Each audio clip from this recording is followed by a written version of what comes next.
भगवान नारायण भगवान शंकर को देख रहे थे और शंकर भगवान नारायण को देख रहे थे। अब दुनिया वालों को कौन समझाए कि भगवान नारायण अगर सबसे ज्यादा प्रेम, सबसे ज्यादा अगर विश्वास और सबसे ज्यादा दृढ़ता और सबसे ज्यादा मेरे नारायण के दिल में अगर कोई बसे हुए हैं तो वो भगवान शंकर बसे हुए हैं, भगवान शिव बसे।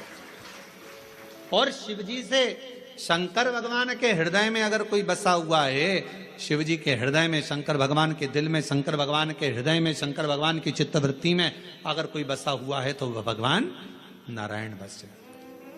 नारायण शिव के बिना नहीं और शिव नारायण के बिना।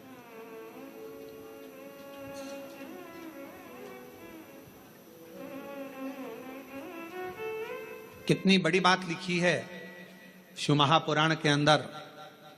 कोई राम को मानने वाला यदि शिव का अपमान कर देता है तो भगवान राम उसे जिंदगी में कभी दर्शन नहीं देते। और शिव को मानने वाला यदि भगवान नारायण का, राम का, कृष्ण का अपमान कर देता है तो भगवान नारायण, कृष्ण, राम उसको दर्शन नहीं देते। शिव के बिना राम नहीं, राम के बिना शिव नहीं, राम के बिना, शिव के बिना कृष्ण नहीं और कृष्ण के बिना शिव नहीं। अब कई लोग कहते हैं हमारे पूजन के घर में, हमारा छोटा सा पूजन का मंदिर है घर के अंदर, गुरुजी उसमें लड्डू गोपाल बैठे हैं, उसमें मुरलीधर भगवान बैठे हैं, उसमें कृष्ण कन्हैया बैठे हुए हैं, क्या हम शंकर भगवान का शिवलिंग मंदिर के अंदर रख सकते हैं? तो हम उनसे पूछते हैं तुम्हें मना किसने करा, पहले उसका नाम बताओ कि मंदिर के अंदर शंकर भगवान का शिवलिंग नहीं रखना चाहिए। शास्त्र कहता है जिस जगह पर शालिग्राम भगवान है, जिस जगह पर लड्डू गोपाल जी हैं, उस जगह पर शंकर का होना बहुत जरूरी है। और जहां शंकर जी हैं वहां लड्डू गोपाल और शालिग्राम जी का होना जरूरी है। कौन मना करा? शिव पंचायत में 5 देवता हैं, आप लोगों को उनके नाम याद हैं। पहले नंबर पर सूर्य नारायण भगवान, दूसरे नंबर पर भगवान विष्णु, तीसरे नंबर पर गणेश जी महाराज, चौथे नंबर पर मां जगत जननी दुर्गा भवानी और 5वें नंबर पर देव अधिदेव महादेव। ये शिव पंचायत के 5 देव हैं। इस पंचायत के देवता का मतलब है कि हमारे घर के अंदर अगर लड्डू गोपाल जी विराजमान है तो हमारे घर के अंदर पूजन वाले स्थान में शंकर का शिवलिंग भी होना बहुत जरूरी है। शिव के बिना नारायण नहीं और नारायण के बिना शिव नहीं। अभी श्रावण के महीने में हम रोज पाठ करते हैं, सुबह का समय पाठ करते हैं, फिर शाम के समय भी थोड़ा थोड़ा पाठ का जो सुबह पढ़ते हैं। तो आशीष जी बोले कि गुरुजी आप जो पाठ करते हैं उसमें से थोड़ा थोड़ा सा व्याख्यान सब जनमानस को मिले। तो अभी 2-4 बार से आप लोगों के पास आ भी रहा होगा पढ़ते हुए पाठ कि हम जो पढ़े वो आपके सामने हम उसको उंगली फेर कर बता देते हैं कि हमने शिव पुराण के इस पृष्ठ से ये बात को लेकर बोला गया, उसका स्मरण। और जो लोगों को वो नहीं मिलता हो तो हमारी सोशल मीडिया पर आकर जो हम पाठ करते हैं उस पाठ की उंगलियां चलते हुए पूरा पाठ करते हुए बताते हैं कि श्री शिवाय नमस्तुभ्यम का जल चढ़ाने का, जल पीने का, प्रसाद पाने का, शंकर जी का कौन सा शिवलिंग कब पूजना चाहिए, कौन से शिवलिंग का क्या अनुष्ठान हो सकता है, शंकर जी को क्या चढ़ाना चाहिए, वो सब उस पाठ में बता देते। और पूरे सावन के महीने में आपको मिलेगा, प्रयास करेंगे कि पूरे सावन के महीने में आपको वो पाठ का छोटा छोटा अंश आपके पास तक पहुंचे। और यदि आपके पास पहुंचता है तो आप भी दूसरे तक पहुंचाने का प्रयास। कम से कम सावन के महीने में लोग उस शिव महापुराण के अंश को पढ़ेंगे तो सही साथ स्मरण। शिव तत्व कह रहा है, भगवान शंकर का चरित्र कह रहा है कि नारायण के बिना भगवान शिव खाली हैं और शिव नारायण के बिना और नारायण शिव के बिना खाली, दोनों। बस इतना याद रखो, घर के अंदर जो शिवलिंग रहता है वो ज्यादा बड़ा नहीं होना चाहिए। अपनी हथेली पर अपने हाथ को रखो, अंगूठे को ऊंचा करो।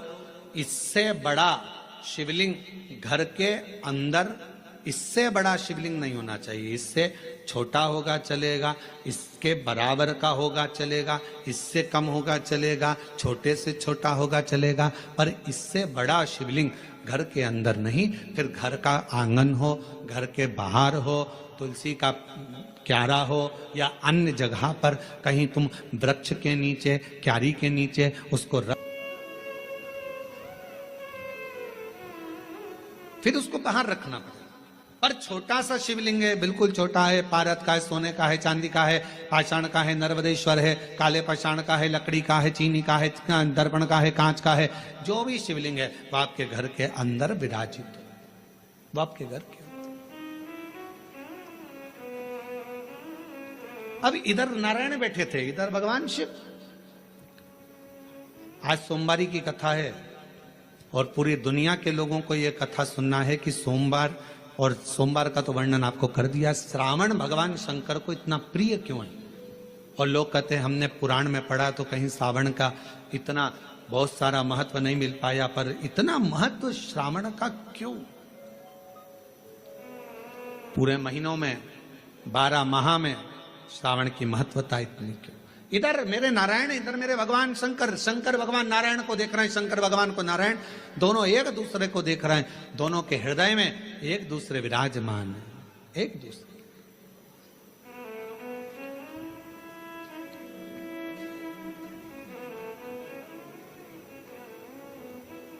समय आया, दोनों सुध में थे, दोनों सुध। जब निगाहें मिलती है, पास में कौन देख रहा है, क्या कर रहा है, सूझ नहीं पड़ता। हमने देखा है कई कथा सुनने वालों को उनका जब ध्यान लगता है भगवान में, तो पड़ोसन क्या कर रही है, क्या बोल रही है, कौन जा रहा, कौन आ रहा, उसे कोई सुध नहीं पड़ता। उसका तो दिल शिव में है, उसका मन भगवान। और ये हमने पहले की बात है, बहुत पहले की, लगभग हो गए होंगे 30-32 साल के लगभग में, जब हम एक बार छिपरा में कथा करने के लिए गए थे। तो छिपरा में मध्य प्रदेश के पास में मांगलिया, इंदौर के पास में छिपरा है, वहाँ हम जब कथा करने गए तो हम ठहरे थे वहाँ पर मालू जी के यहाँ पर, तो वहाँ ठहरे थे और कथा चल रही थी मंडी में, मंडी भवन में। टीन शेड था, उसके नीचे कथा चल रही थी और कथा के आयोजक थे राठी परिवार, वहाँ राठी जी, मोहन जी वगैरह वहाँ है छिपरा में, तो वो उसके आयोजक थे।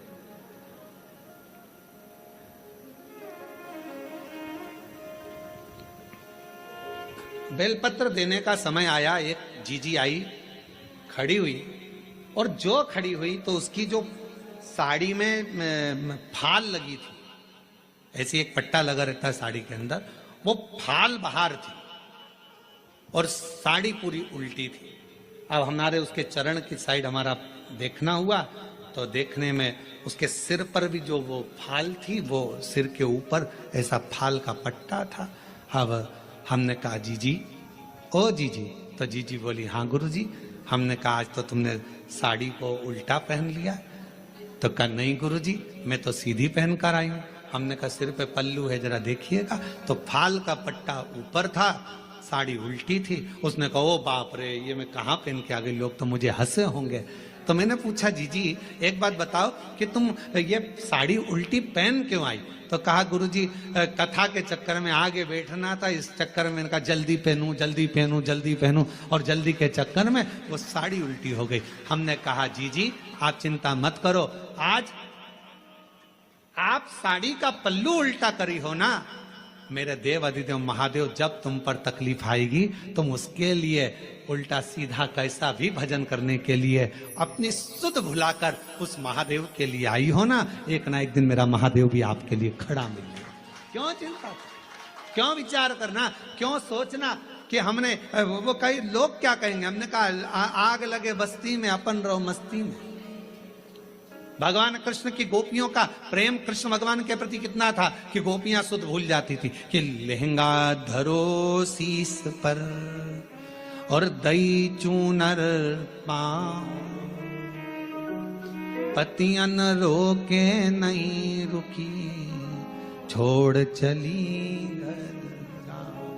भगवान कृष्ण की कथा में श्रीमद् भागवत में आता है, गोपियां जब रास करने के लिए जाती थीं, मुरली की धुन में ऐसी गोपियां सुध भूल जाती थीं कि अपना लहंगा सिर पर, साड़ी चुंदड़ी पांव में बांध लेती थी, सुध नहीं रहता था। आंखों में लगाना रहता था सुरमा, होठों पे लगाना रहता थी लाली, लाली लगा लेती थी आंख में, सुरमा लगा लेती थी होठ में, सुरमा होठ में, और किसी किसी के दांत लंबे और होठ काले, बिंदी बड़ी सारी,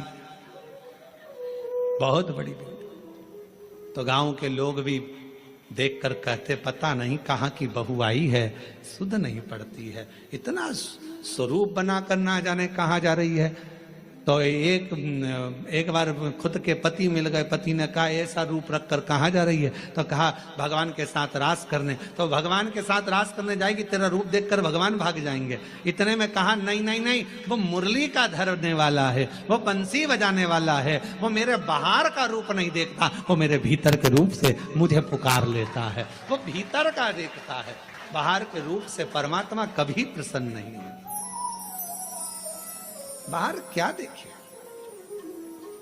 बाहर का रूप तो दुनिया को भाता है, मेरे परमात्मा बाहर का कभी रूप नहीं देखते कि तुम्हारा चेहरा क्या बोल रहा है, तुम्हारे नेत्र क्या बोल रहे हैं, तुम कितने सुंदर हो, कितने कैसे हो, नाक कैसी है, दांत कैसा है, मुख कैसा है, श्रवण शक्ति कैसी है, कर्ण कैसे हैं, भुकुटियां कैसी है, ये दुनिया के लोग देखेंगे। मेरा महादेव, मेरा ठाकुर, मेरा गोपाला, मेरा कृष्णा ऐसी चीजें नहीं देखता। मेरा बाबा तो केवल तुम्हारे हृदय का भाव देखता है। निर्मल मन सो मोहि पावा, मोहि छल छिद्र कपट ना भावा। मुझे केवल तुम्हारा मन, शुद्ध भाव, शुद्ध चित्त चाहिए। श्रावण की महत्वता कितनी है, इधर नारायण, इधर भगवान शंकर, दोनों एक दूसरे को देख रहे हैं, दोनों की सुध नहीं है, दोनों की सुध। छोड़ दिया मैंने खाना पीना तेरी याद में, छोड़ दिया मैंने खाना पीना तेरी याद में, मेरे दिल में उठे है पीड़ सखीरी, वृंदावन जाऊंगी, काशी जाऊंगी सखी, वृंदावन जाऊंगी। ये मन की पीड़ है। कोई कहे मुझे ब्रज जाना है, कोई कहे मुझे काशी जाना है, कोई कहे मुझे यहाँ जाना है, कोई कहे मुझे वहां जाना। ये भीतर की पीड़ा है, भीतर की पीड़ा, भीतर की। इधर से भगवान नारायण, इधर से भगवान शिव एक दूसरे को देख रहे हैं, एक दूसरे को निहार रहे हैं, दोनों की शुद्धता चली गई है। इतनी देर में दक्ष प्रजापति का आगमन हो रहा, दक्ष प्रजापति आ रहे और दक्ष प्रजापति का आगमन।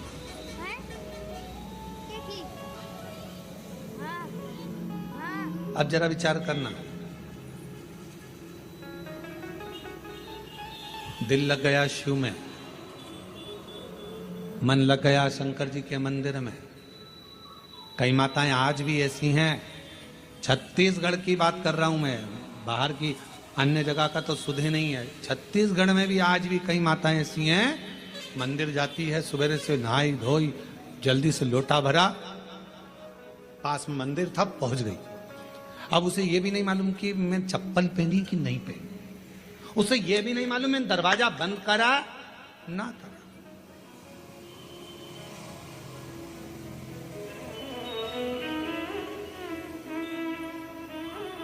उसे सुध नहीं है इतना कि मैंने द्वार बंद करा कि ना करा, मैंने कुछ बंद करा, वो तो बस लोटा भरा पानी का, लाइट सब चालू कर दी, रसोई घर की पूरी लाइटें चालू कर, और फिर घर की बहुएं सुबह से, मम्मी तुम मंदिर जाती हो, पूरी लाइट चालू कर दी, पूरा घर का दरवाजा खुला छोड़ दिया, कोई घुस जाए तो, और तुमने पूरा खोल कर चल। आज भी कई माताएं छत्तीसगढ़ में, मध्य प्रदेश में, राजस्थान, गुजरात, पंजाब, हरियाणा, दिल्ली, कहाँ कहाँ का, उत्तर प्रदेश, ना जाने कहाँ कहाँ जितने शिव भक्त हैं, आज भी तुम्हारे साथ में ये हो जाता है कि तुम्हें सुध नहीं रहती। चली लोटा भरा, पहुंच गई मंदिर में, और मंदिर में जाने के बाद ये भी नहीं देखती कि टाइम कितना हो रहा है, समय बस जल चढ़ाया, बैठे। श्री शिवाय नमस्तुभ्यं, श्री शिवाय नमस्तुभ्यं, श्री शिवाय नमस्तुभ्यं, श्री। आपको केवल शिव की भक्ति पर ध्यान देना है, शंकर पर जैसे भगवान नारायण भगवान शिव पर, भगवान शिव भगवान नारायण पर ध्यान देना।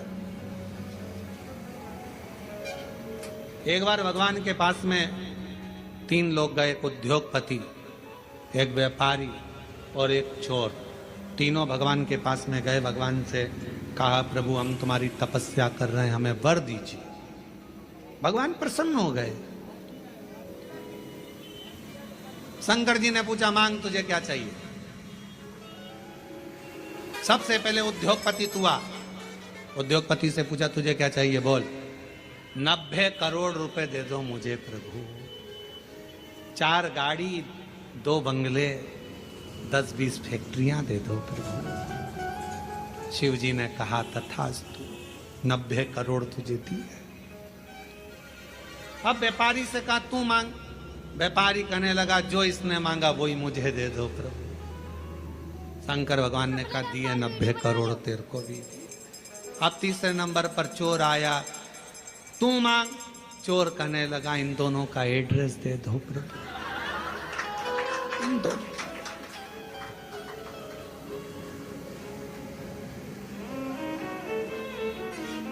क्योंकि आपसे कहूं कि उद्योगपति ने जो मांगा वो दो तो 90 करोड़ मिलेंगे, और अगर कहूं तो व्यापारी ने जो मांगा वो दो तो 90 करोड़ मिलेंगे।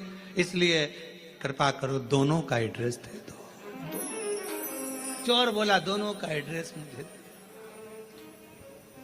बस यही प्रसंग को ध्यान में रखना कि हमें 90 करोड़ नहीं, हमें शंकर के दरवाजे का एड्रेस मिल जाए, शिव की चौखट मिल जाए, शंकर का द्वार मिल जाए, और उसके द्वार से बढ़कर क्या चाहिए। प्रभु तेरा साथ न छूटे रे भोले, तेरा साथ न छूटे, और छूट जाए संसार भोले तेरा हाथ न छूटे। प्रभु तेरा सब बोलो सब, प्रभु तेरा साथ न छूटे, ओ भोले तेरा साथ न छूटे, छूट जाए प्रभु तेरा हाथ न छूटे। संगी छूटे साथी छूटे सब कोई छूटे रे, संगी छूटे साथी छूटे सब कोई छूटे, और छूट जाए परिवार प्रभु तेरा साथ ना छूटे। बस तू ना छूटे। ये सब छूटने वाले नाते रिश्ते कुटुंब कबीले एक ना एक दिन सारे के सारे छूट जाएंगे, पर तू ना छूटे। ये बड़ी कृपा तेरी बनाए रखना, तेरी करुणा बनाए रखना, तेरी दया बनाए रखना। तू साथ होगा तो फिर कोई चिंता नहीं। रिश्ते तुम्हारे पास में जैसे जैसे वैभव बढ़ेगा, धन बढ़ेगा, संपदा बढ़ेगी, फैक्ट्रियां बढ़ेगी, काम बढ़ेगा, लोग तुम्हें पूछना चालू करेंगे, तब लोग तुमसे ईर्ष्या करने वाले भी बढ़ेंगे। कोई दूसरे नहीं, अपने ही बढ़ेंगे। खूब कहेंगे ये चलिए अकड़ के देखो तो कितनी अकड़ में रहती है, भले बेचारी जैसी रहती थी वैसी रह रही है।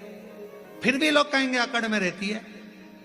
2-4 फैक्ट्री खुल गई तुम्हारी, 1-2 राइस मिल खुल गई, ये खुल गया वो खुल गया, 2-4 बंगले बन गए, तो लोग कहेंगे बताओ पहले तो कैसे कैसे मिलते थे, आजकल तो मिलते ही नहीं। अरे भाई जब इतनी फैक्ट्रियां, कामकाज बढ़ा है तो काम बढ़ा है तो समय कहाँ मिलेगा। पहले की बात दूसरी थी, फ्री थे तो मिल लेते थे, उसमें क्या दिक्कत। इसमें अकड़ की कौन सी बात है।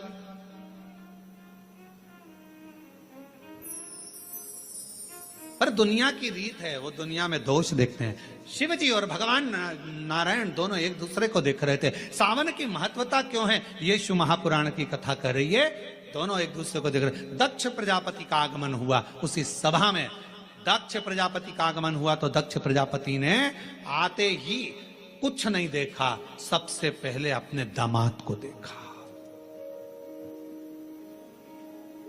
ऐसा होता है, किसी किसी के 4-5 दामाद होते हैं ना, 2-4 दामाद, 2 हो, 4 हो, 3 हो, जितने भी हो, उसमें एक दामाद तो बहुत पैसे